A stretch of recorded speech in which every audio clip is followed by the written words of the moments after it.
সেই সকালে রাজ্যে এক অদ্ভুত ঘটনা ঘটল। মানুষদের ছায়া হঠাৎ করেই হারিয়ে যেতে শুরু করল।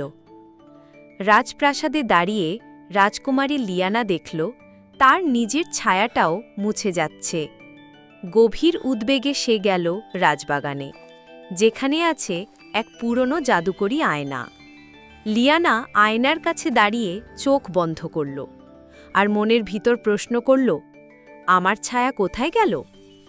ঠিক তখনই আয়নাটি জ্বলে উঠল। আলো অন্ধকারের এক প্রবল টানে সে টেনে নিল লিয়ানাকে এক ছায়ায় মোড়ানো অজানা রাজ্যে।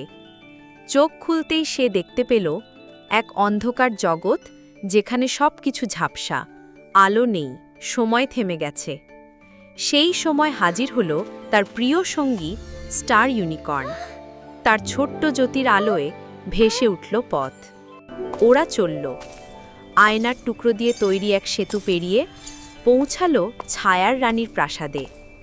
ছায়ার রানী বলল, মানুষ নিজের ভয়কে অস্বীকার করেছে, তাই ছায়াগুলো আমি নিয়ে নিয়েছি। লিয়ানা জানে, ছায়া মানেই ভয় নয়, ছায়া মানেই সত্যি, আত্মজ্ঞান। সে সামনে দাঁড়িয়ে বলে, আমি আমার ছায়াকে স্বীকার করি, কারণ ও আমায় সম্পূর্ণ করে। এই কথায় জেগে ওঠে আয়নার রাজ্য। আলোর ঢেউ ছড়িয়ে পড়ে চারদিকে।